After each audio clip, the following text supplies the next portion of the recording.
여호수아 18장 1절에서부터 10절까지입니다. 7지파의 기업 분배. 오늘 우리가 배울 여호수아 18장은 실로에서 이루어진 가나안 땅 분배에 대한 이야기가 기록되어 있습니다. 원래 이스라엘 백성들의 본지는 길갈이라는 장소였습니다. 길갈이라는 장소는 가나안 땅의 관문이었던 여리고성 근처에 있었던 곳입니다. 가나안 땅을 처음 공략할 때는 길갈이라는 장소를 중심으로 전쟁을 시작했지만 이제 5년이라는 시간이 지났고 대부분의 가나안 땅을 점령했기 때문에 좀 더 가나안 안쪽에 있는 실로라는 장소로 본진을 옮기게 되었습니다. 본문 1절을 보시기 바랍니다. 이스라엘 자손의 온 회중이 실로에 모여서 거기에 회막을 세웠으며 그 땅은 그들 앞에서 돌아와 정복되었더라. 길갈에서 실로로 본진을 옮기는 기간 동안 여러 사건들이 있었습니다. 우선 앞서 배웠듯이 유다 지파와 요셉 지파가 그들에게 분배된 땅과 기업으로 정착을 시도했고 그 가운데 남아있는 원주민들을 몰아내기 위한 전쟁을 시작하였습니다. 유다 지파와 요셉 지파는 이스라엘 12지파 중에서 가장 강력한 지파들이었기 때문에 다른 지파들보다 먼저 앞장서서 기업을 얻기 위한 정복전쟁을 시작할 수 있었습니다. 그런데 문제는 남아있는 다른 지파였습니다. 아직까지 땅을 제대로 분배받지 못하고 정착도 시도하지 못한 7지파가 남아있었습니다. 본문 2절을 보시기 바랍니다. 그러나 이스라엘 자손 중에 그 기업의 분배를 받지 못한 자가 아직도 7지파라. 여기서 주목해서 볼 구절은 아직도라는 말씀입니다. 아직도라는 말은 이미 점령해야 할 시기가 지났다는 것입니다. 원래는 충분히 점령하고 정착할 수 있는 시간과 기회가 있었는데 그러지 못했다는 것입니다. 그래서 여호수아는 이렇게 가나안 땅의 정착 시도조차 하지 못한 나머지 7지파를 불러놓고 그들에게 주어진 기업에 하루라도 빨리 정착을 시행하고 남은 땅의 정복과업을 진행하라는 질책 섞인 말을 꺼냅니다. 이어지는 3절을 보시기 바랍니다. 여호수아가 이스라엘 자손에게 이르되 너희가 너희 조상의 하나님 여호와께서 너에게 주신 땅을 점령하러 가기를 어느 때까지 지체하겠느냐. 앞서서 계속 배웠듯이 이미 가나안 땅의 주 지점은 모두 점령을 한 상태입니다. 가나안 원주민들 중에서 위협이 될 만한 거대 세력들도 이미 없어진 상태였습니다.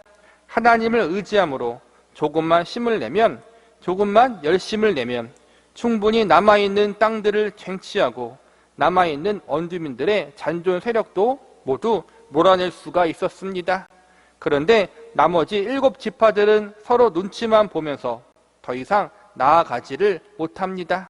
우리는 오늘 가나안 땅 정복의 과업을 머뭇거렸던 7지파의 모습을 통해 다음과 같은 3가지 교훈을 배울 수 있습니다. 첫 번째로 성도는 신앙적 안일주의를 조심해야 합니다. 남은 7지파들이 왜 약속의 땅, 그들의 기업이 될 땅을 쟁취하기 위한 싸움을 머뭇거리는 것입니까? 여러 이유가 있겠지만 가장 표면적 이유는 그들이 희생을 두려워했기 때문입니다.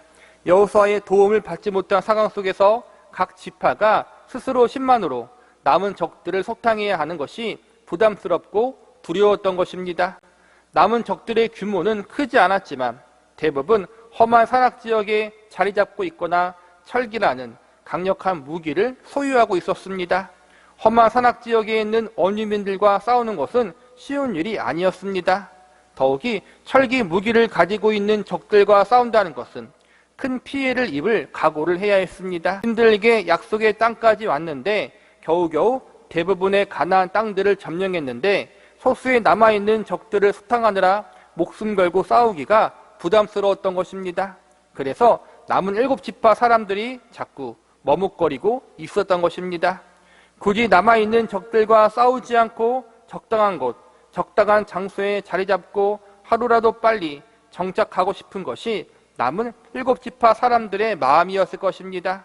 더 이상 큰 희생이나 어려움 없이 적당하게 마무리 짓고 싶었던 7지파의 모습에서 우리는 현실에 안주하려고 하는 우리들의 모습을 발견할 수 있습니다. 가나안 땅을 정복하는 것, 남은 땅을 정복하라는 것은 결국 상과 타협하지 말고 하나님의 뜻대로 하나님의 거룩한 백성으로 합당하게 사는 믿음의 선한 싸움을 감당하라는 것입니다. 하나님 백성답게 살라는 것은 교회에 죽도록 충성하고 헌금 많이 내라는 말이 아닙니다. 종교적 열심만 내라는 말이 아닙니다. 우리들의 삶 속에 세상에 물들지 않고 세속의 가치관을 거스르는 것, 이것 때문에 내가 손해를 감내할 수 있는 것, 거룩한 성도의 삶을 살기 위해서 희생도 감수할 수 있는 것, 이것이 바로 하나님 백성답게 사는 것입니다.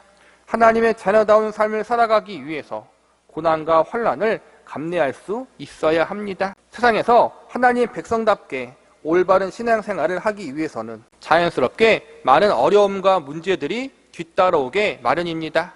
자연스럽게 하나님이 맡겨주신 거룩의 사명을 감당하는 과정에는 많은 희생과 헌신이 필요합니다. 그러나 오늘날 많은 성도들이 이러한 것들을 싫어합니다. 적당히 현실과 타협하고 적당히 헌신하고 적당히 신앙생활을 하면서 살아가는 것을 추구합니다.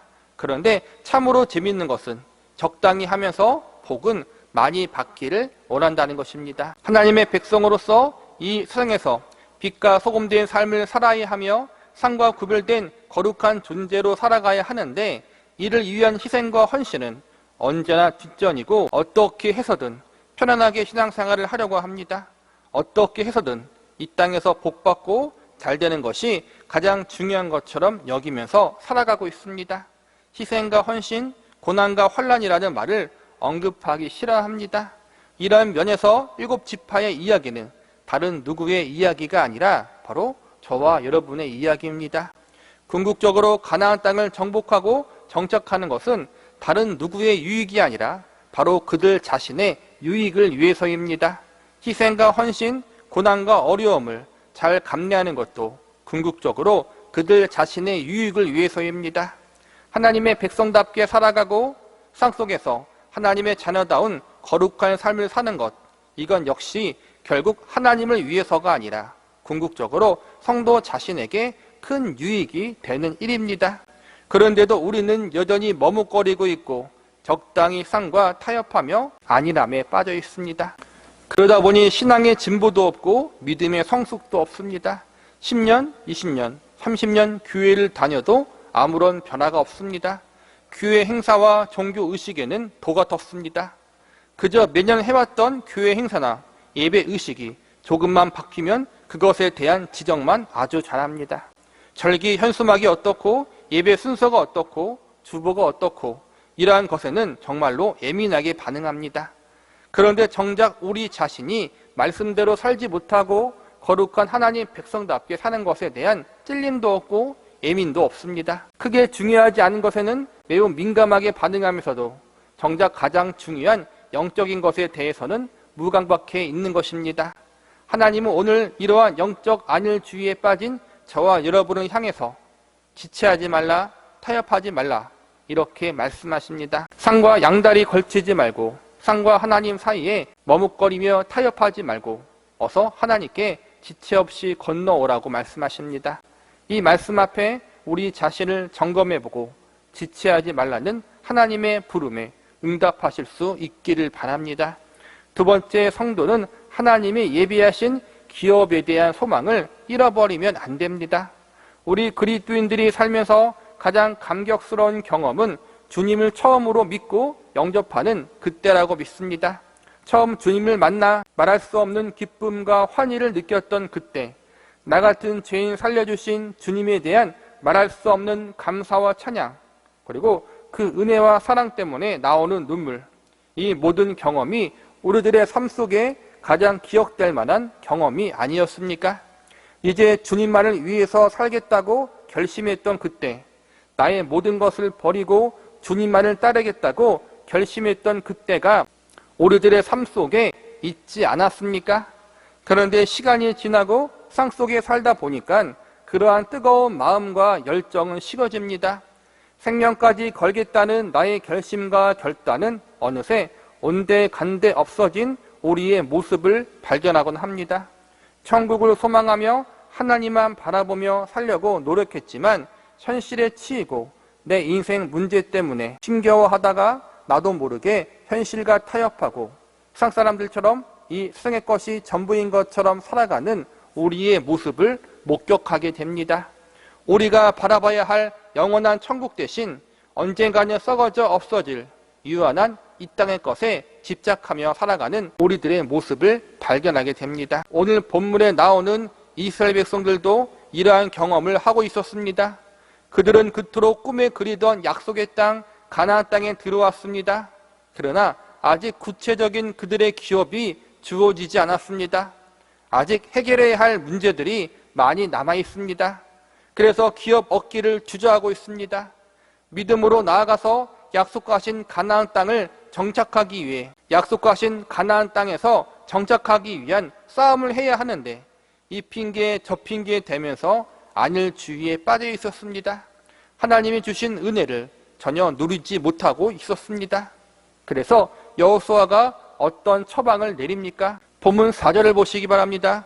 너희는 각 지파에 3사람씩 선정하라. 내가 그들을 보내리니 그들은 일어나서 그 땅에 두루 다니며 그들의 기업에 따라 그 땅을 그려가지고 내게로 돌아올 것이라. 여호수아가 안일 주의에 빠진 이스라엘의 7지파를 각성케 하기 위해서 가장 먼저 한 일은 지체하지 말라고 그들을 책망하는 것이었습니다. 그러나 여호수아는 여기서 끝나지 않고 이 7지파가 정복해야 할 땅에 정탐꾼을 보내 지도를 그리라고 명령했습니다. 이스라엘 백성들은 정탐꾼을 보내는 사건에 대한 가슴 아픈 과거가 있습니다. 민수기 13장과 14장에 보면 가나안 땅을 목전에 두고 이스라엘 백성들은 12 정탐꾼을 보냈습니다. 그러나 우리들이 잘 아는 대로 모든 이스라엘 백성들은 믿음 없는 10명의 말을 믿고 하나님께 불순종하는 죄를 지었습니다. 그러나 하나님께서는 믿음 있는 2명의 정탐꾼을 통해 다시 가나안 정복의 역사를 이루십니다. 과거 그 믿음의 정탐꾼이 누구입니까? 바로 갈렙과 여호수아였습니다. 믿음으로 가나안 땅에 대한 긍정적인 평가를 한 이 2사람만이 그들의 믿음대로 가나안 땅에 들어갈 수 있었고, 믿음 없던 10명의 정탐꾼과 나머지 이스라엘 백성들은 모두 광야에서 죽고 말았습니다. 과거 이러한 사건을 겪었던 여호수아는 정탐꾼의 역할이 얼마나 중요한지를 알고 있었습니다. 그래서 여호수아는 땅 정복을 회피하고 있는 7지파를 심리적으로 격려하고 다시 믿음 위에 세우기 위해서 정탐꾼을 보냅니다. 그리고 오늘 본문 9절의 말씀에 보면 여호수아의 명령대로 정탐꾼들이 땅을 두루 다니며 성읍을 따라 땅의 지도를 그렸다고 기록하고 있습니다. 여호수아는 정탐꾼들이 돌아온 후 그들이 보고 그린 지도를 기준으로 7지파에게 땅을 분배하게 됩니다. 정탐꾼을 보낸 것은 그들 자신이 정착하고 살아갈 땅이 얼마나 좋은 땅인지, 하나님이 주신 약속의 땅이 얼마나 복된 곳인지 직접 눈으로 보고 확인케 함으로 용기와 희망을 주고 용기를 부여해 주려고 했던 것입니다. 이 말씀이 오늘 우리에게 주는 교훈은 무엇입니까? 7지파가 영적으로 나태해지고 현실에 안주하려고 할 때 하나님은 여호수아를 통하여 책망하시고 혼내신 것으로 끝내지 않고 다시 일어설 수 있도록 정탐꾼을 통해서 격려해 주셨다는 것입니다.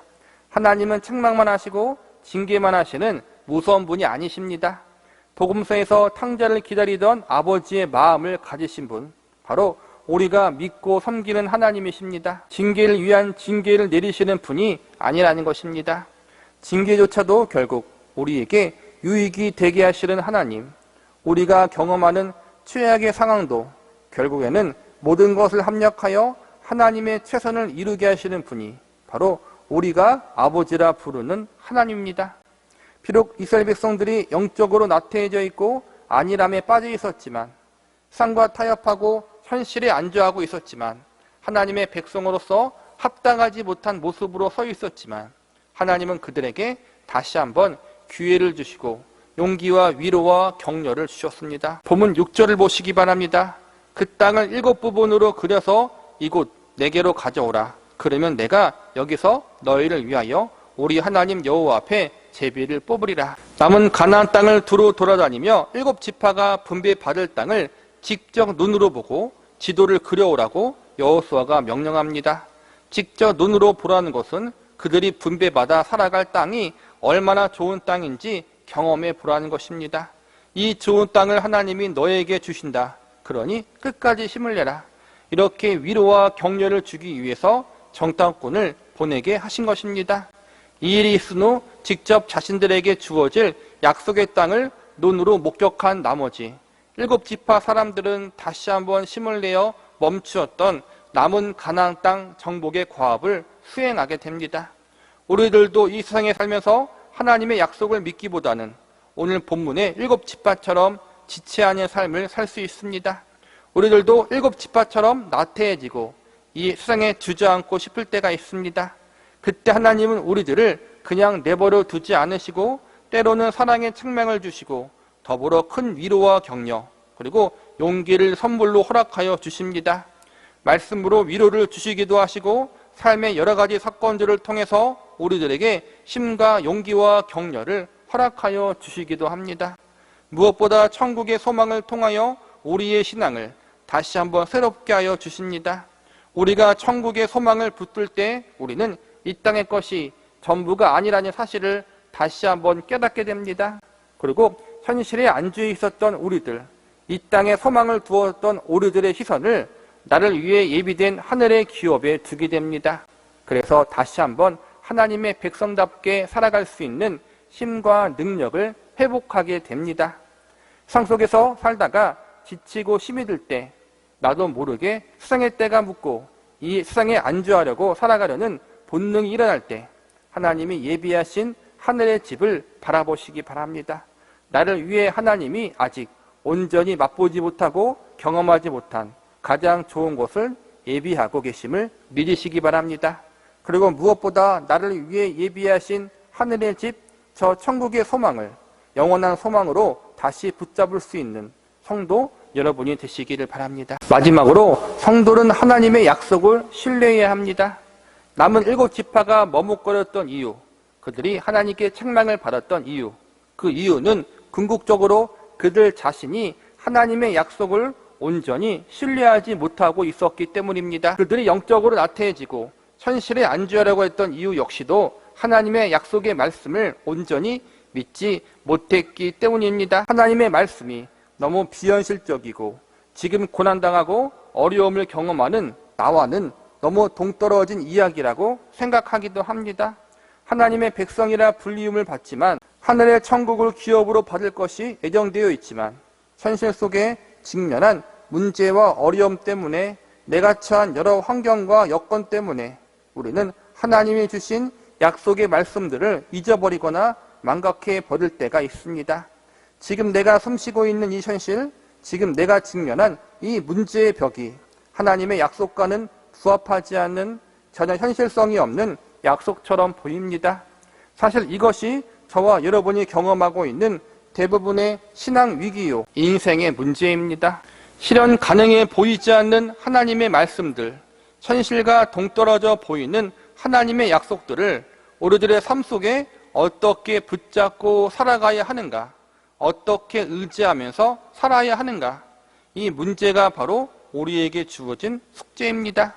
그럴 때 우리는 지금 당장은 보이지 않는 현실과 미래가 아니라 이미 지나간 우리의 과거를 돌아보면서 하나님이 우리에게 약속하셨던 말씀들을 어떻게 성취하고 이루셨는가를 뒤돌아볼 필요가 있습니다.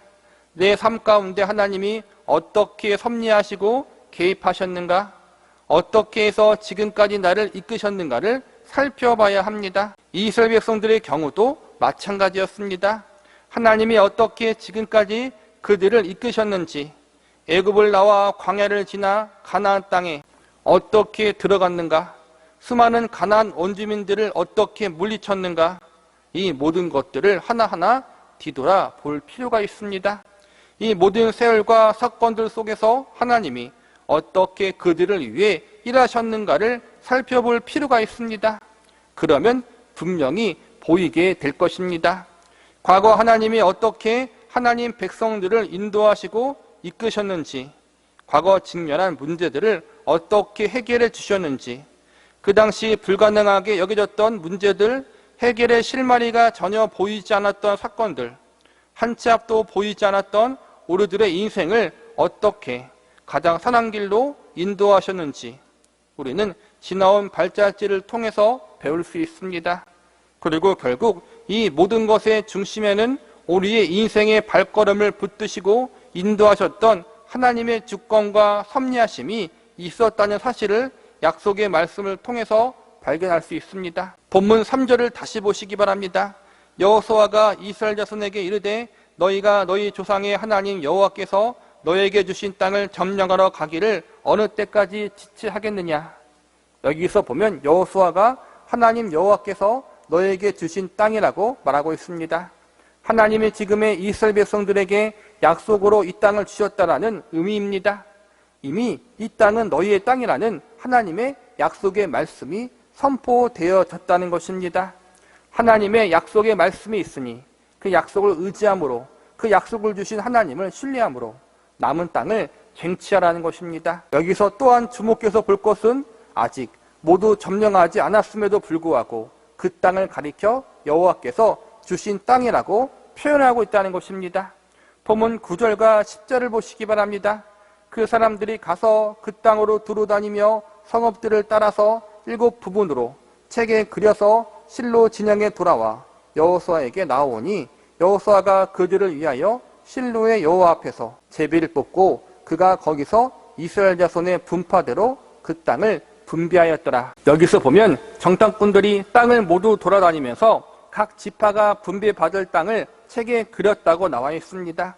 지도를 그려서 각 지파가 어떠한 장소, 어떠한 곳을 분배받을지 제비를 뽑는 것입니다. 아직 남은 적들을 모두 물리치지 않았는데도 아직 정착을 시도하지 않았지만 하나님께서 이스라엘 백성들에게 주시겠다고 약속하셨기 때문에 그들은 이미 얻은 것이나 마찬가지였습니다. 그래서 지도를 그려 각 지파에게 분배하게 하신 것입니다. 이는 결국 하나님께서 한번 약속하신 것은 반드시 이루신다는 것을 알려주고 계신 것입니다.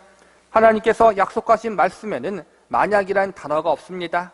하나님의 약속은 반드시 성취된다는 믿음, 하나님께서 그분이 하신 약속을 반드시 지킨다는 믿음을 가져야 합니다.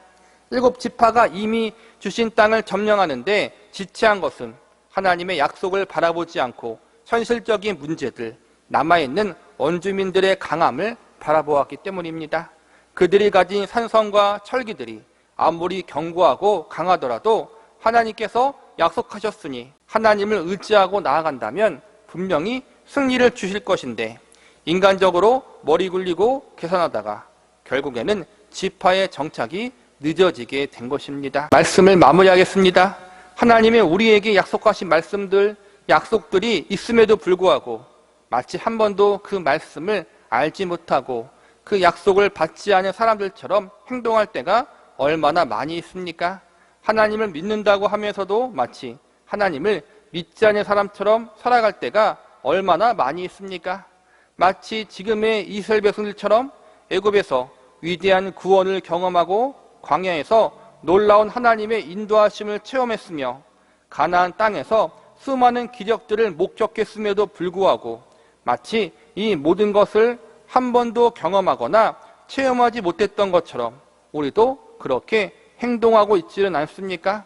오늘 말씀의 결론은 결국 우리는 언제 어디서나 우리 믿음의 근원 되시는 하나님을 바라보고 의지해야 한다는 것입니다. 하나님을 온전히 바라보고 의지하지 않을 때마다 교회와 성도는 언제나 거룩한 능력을 상실했고 타락하고 말았습니다. 교회와 성도는 언제나 하나님을 바라보고 의지하는 것이 우리들로 하여금 가장 하나님의 백성답게 살 수 있도록 만드는 믿음의 원동력입니다. 우리 또한 예외가 아닙니다. 우리가 하나님을 바라보지 않을 때 우리는 이 땅에서 그리스도인다운 삶을 살 수가 없습니다. 하나님을 의지하지 않을 때 세상 사람들과 똑같이 아니 더욱 악한 모습으로 실패한 모습으로 살아갈 수밖에 없습니다. 하나님 보시기에 합당한 삶, 거룩한 삶을 살아갈 수 없습니다. 우리들에게 중요한 것은 그리스도인이라는 이름뿐인 타이틀이 아니라 그리스도인이라는 이름과 어울리는 삶입니다. 세상에서 하나님의 백성답게 살아가고 싶은 그리스도인이라면 누구나 하나님께 소망을 두고 하나님만 온전히 신뢰해야 합니다. 우리에게는 아직 현실적으로 해결해야 할 수많은 문제들이 있습니다. 또한 이 땅에서 지속적으로 짊어지고 가야 할 아픔과 고통의 문제들도 있습니다. 모든 것을 놓아버리고 싶은 순간들이 있습니다. 그러나 그 가운데에서 하나님을 의지하는 믿음만큼은 놓지 마시기 바랍니다. 하나님께서 우리와 함께 하신다면, 그 하나님이 우리의 아버지라면 능히 이 모든 환경과 상황 가운데 우리가 잘 이겨내고 극복할 수 있는 길을 열어주실 것입니다. 힘들고 어려운 상황 속에서 하나님의 백성답게 살아갈 수 있는 힘과 능력을 주실 것입니다. 하늘의 위로와 격려를 허락하여 주실 것입니다. 하늘의 소망을 부어 주실 것입니다. 현실의 문제로 현실과 타협하고 싶고 이 세상에 안주하고 싶을 때 다시 한번 하나님이 우리의 삶과 믿음의 중심 되시고 하나님이 우리의 유일한 소망이 되는 은혜가 있기를 기도합니다. 언제 어디서나 하나님을 붙들고 의지함으로 믿음으로 승리하는 삶을 살아갈 수 있는 저와 여러분이 되시기를 간절히 바랍니다. 여호수아 18장 11절에서부터 28절까지입니다. 베냐민 지파의 기업. 여호수아 18장과 19장은 실로에서 행해진 이스라엘 7지파의 기업 분배에 대한 내용이 기록되어 있습니다. 여호수아 말씀을 공부하면서 지파의 기업 분배가 요단강을 기준으로 나누어져 있고 요단 동쪽에서는 루벤 지파와 갓 지파가 그리고 므낫세 반 지파가 기업을 얻게 되었음을 배웠습니다. 그리고 요단강 서쪽에서는 유다 지파를 선두로 하여 에브라임 지파와 남은 므낫세 반 지파가 기업을 분배받고 그 땅에 정착하게 되는 내용을 살펴보았습니다. 지금까지 모두 5개 지파가 기업을 분배받았고 그 땅에 정착하는 일을 진행했습니다.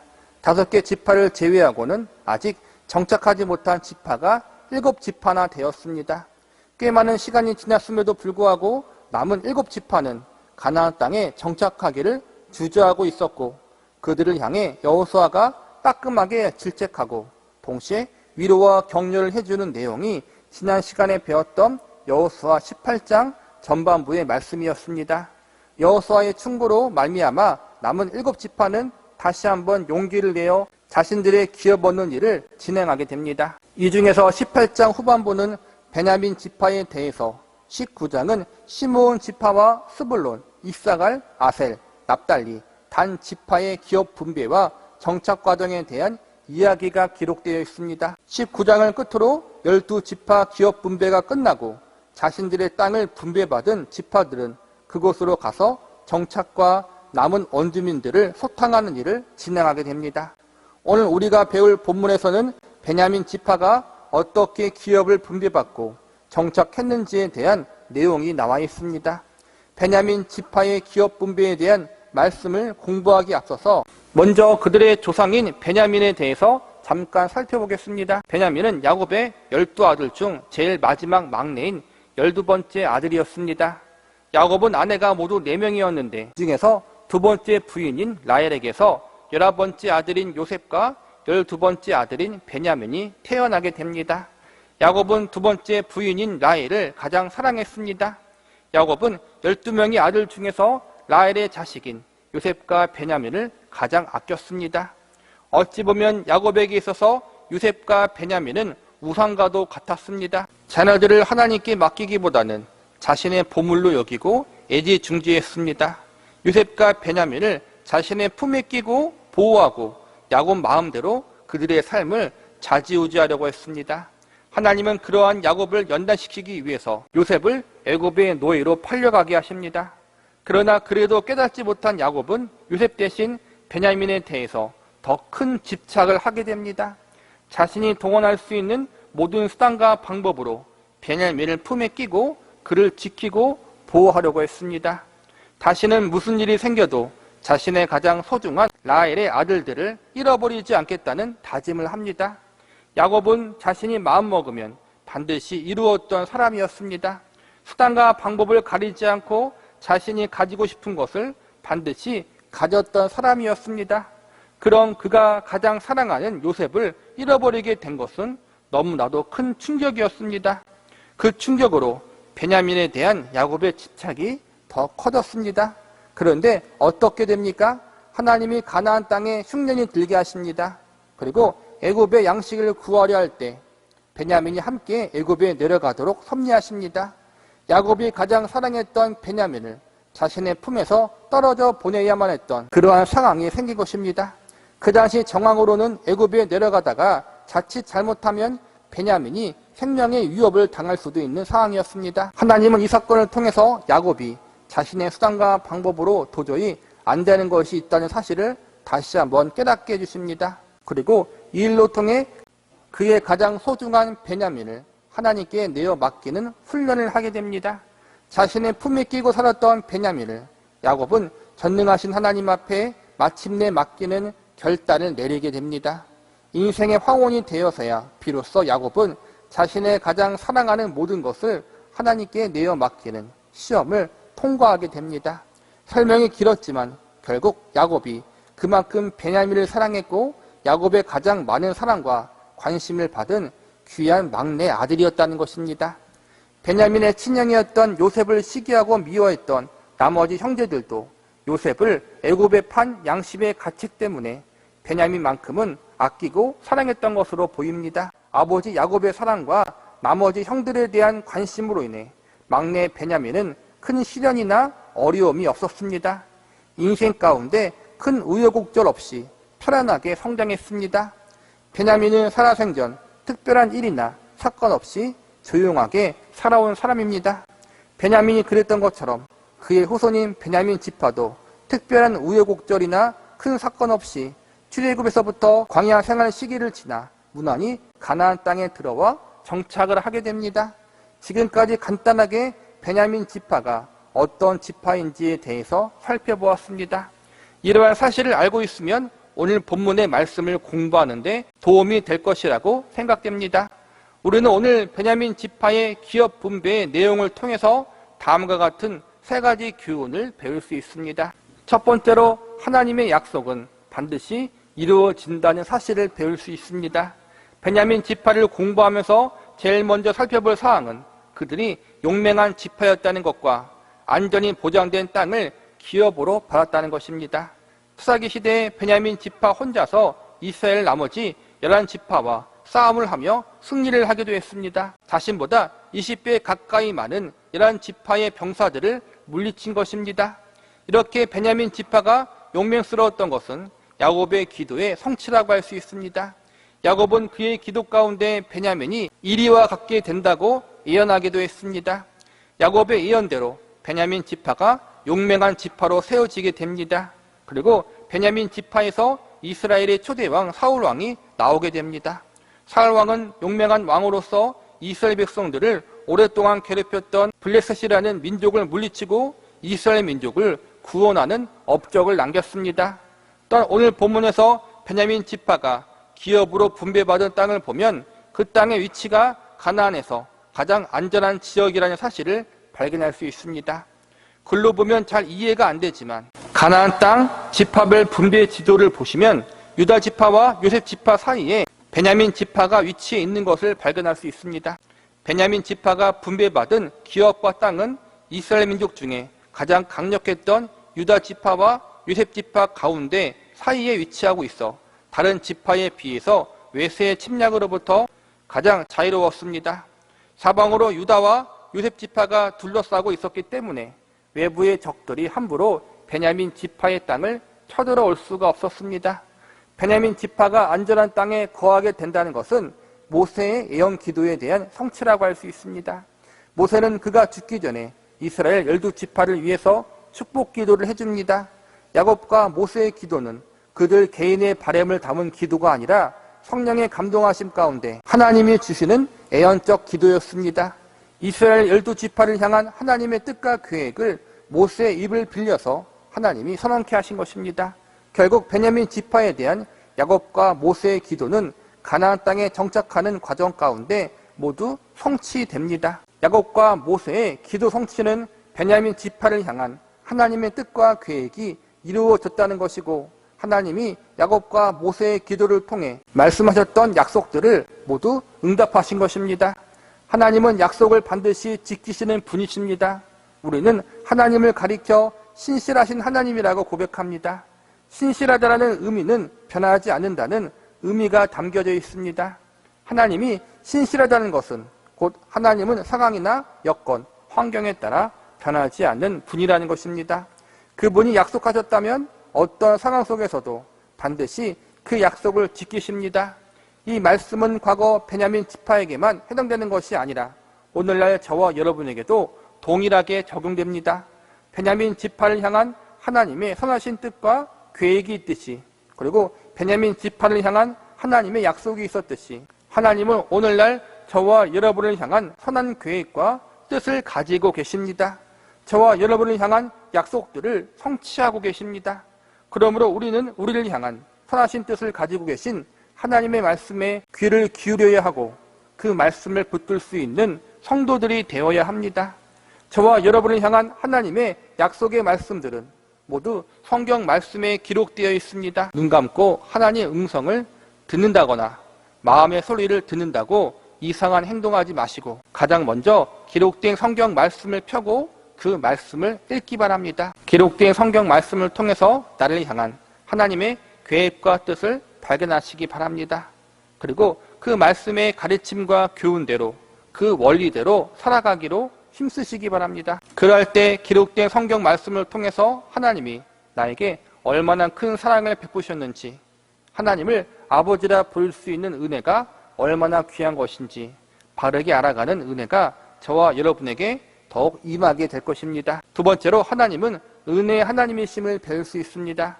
하나님은 야곱과 모세의 기도를 통해 베냐민 지파가 용맹한 지파가 될 것이며 안전한 기업을 얻게 될 것임을 약속하여 주셨고 그 약속을 이루어 주셨습니다.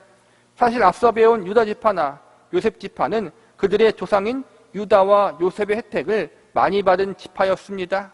유다와 요셉이 하나님 보실 때 잘한 것이 있었기 때문에 그 후손들이 그에 대한 축복을 다른 지파들보다 조금 더 많이 받았습니다. 그런데 베냐민 지파의 경우는 별다른 것이 없습니다. 그들의 조상인 베냐민이 하나님 앞에 이렇다 잘한 것도 없고 또한 아주 못한 것도 없었습니다. 그냥 베냐민은 평범하고 무난하게 살았던 사람이었습니다. 그런데 하나님은 베냐민 지파에게 많은 축복을 허락하여 주셨습니다. 조상이 그렇게 잘한 것도 없는데 용맹한 지파로 세워주셨고 이스라엘 초대왕이 나온 지파가 되게 해주셨습니다. 다른 지파들에 비해 안전한 기업을 허락하여 주셨습니다. 이 모든 것이 결국 아무런 대가 없이 부어주신 하나님의 전적인 은혜라고 할 수 있습니다. 유다 지파나 요셉 지파는 그들이 받은 축복에 대해서 조금 자랑할 것이 있습니다. 최소한 그들의 조상이 하나님 앞에 잘했기 때문에 그에 대한 덕을 많이 보았습니다. 그래서 그들은 자신들이 유다 지파요 요셉 지파라는 큰 자부심을 가지고 있었습니다. 그러나 이에 비해 베냐민 지파는 크게 자랑할 것이나 내세울 것이 없었습니다. 뛰어난 조상을 두어 조상덕을 보았다거나 혹은 내가 잘해서 상 받았다, 이러한 자랑을 할 수가 없었습니다. 결국 베냐민 지파에게 주어진 모든 축복은 인간의 공로가 전혀 들어있지 않는 전적인 하나님의 주권적인 은혜였던 것입니다. 무엇보다 베냐민 지파가 받은 가장 큰 축복의 사건이 사사기 시대에 일어납니다. 이렇게 조용했던 베냐민 지파가 사사기 시대에 들어와 아주 크게 타락합니다. 베냐민 지파에 속했던 기브와 성읍의 사람들이 성적으로 도덕적으로 타락하여 매우 큰 범죄를 하게 되는데 이 일로 인해서 이스라엘 민족 안에 큰 싸움이 벌어지게 됩니다.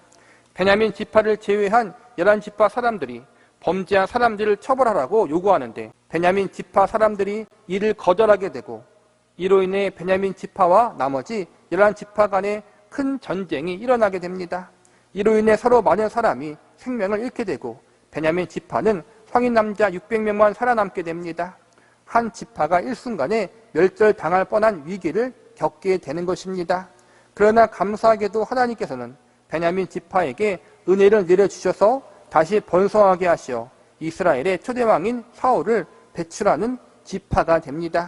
비록 그들이 범죄하여 큰 징계를 받았지만 하나님께서 이 징계가 끝난 이후에 다시 새롭게 되어지는 기회로 삼아주십니다. 사사기 시대에 이 일이 끝난 후 베냐민 지파는 역사 가운데 큰 문제를 일으키지 않습니다. 오히려 나중에는 하나님 보시기에 합당한 일도 행합니다. 왕정 시대에 들어서면서 유다 지파와 에브라임 지파가 서로 반각을 세우며 갈등을 겪을 때 유다 지파 편에 서서 끝까지 함께하게 됩니다.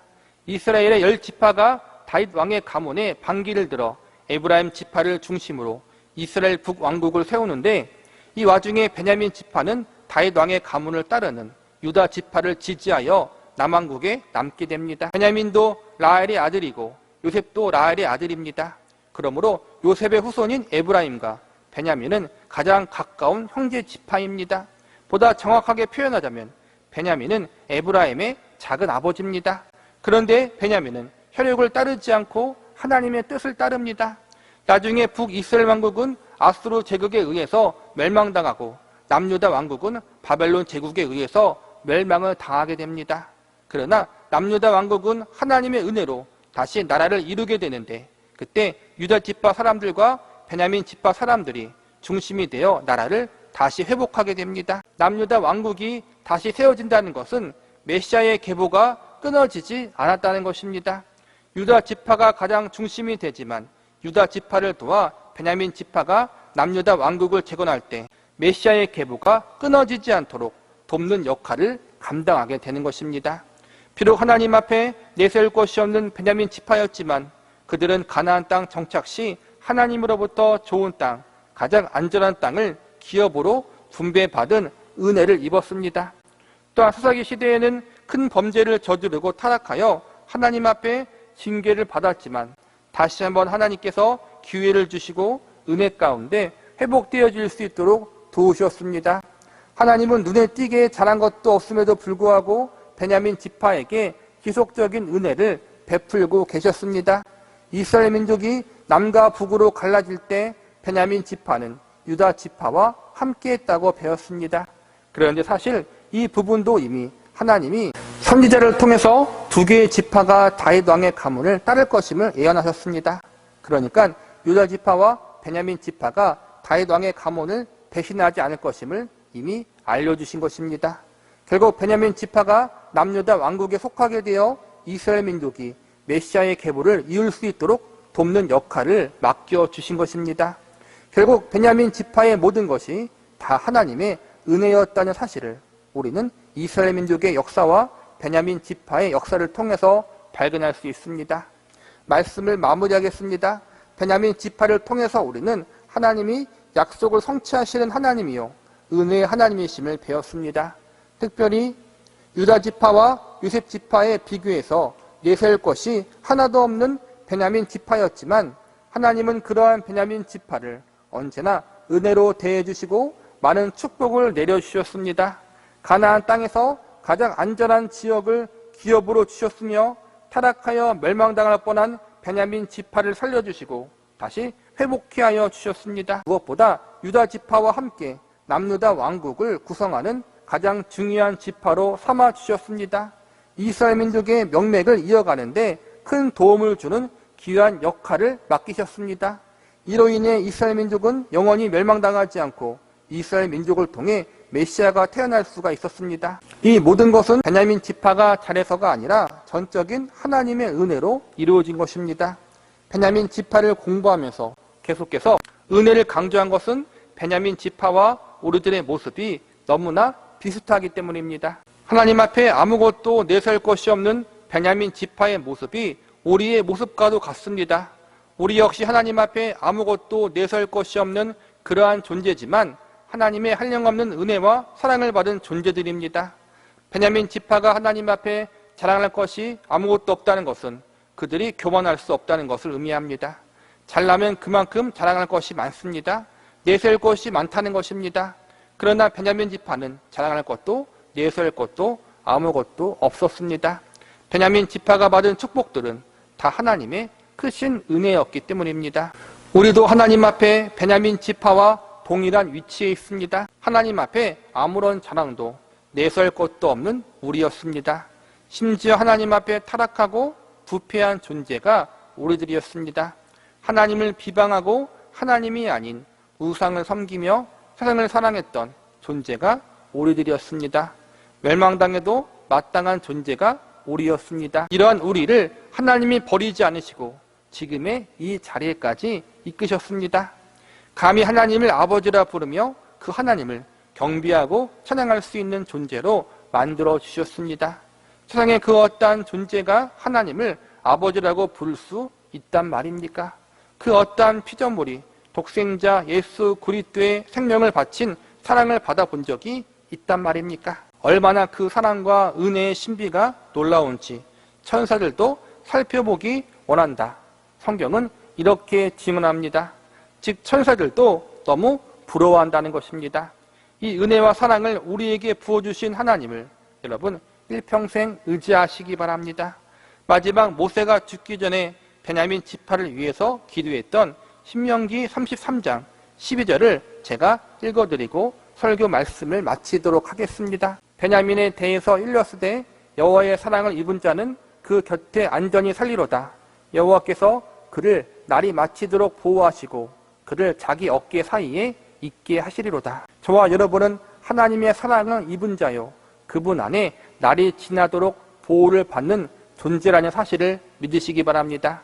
하나님의 어깨 사이에 두사 우리를 아끼고 사랑하시며 한이 없는 은혜와 사랑을 덧입는 존재로 저와 여러분을 부르셨다는 사실을 기억하시면서 일평생 이 하나님만 바라보며 감사와 찬양의 삶을 살아갈 수 있기를 기도하겠습니다.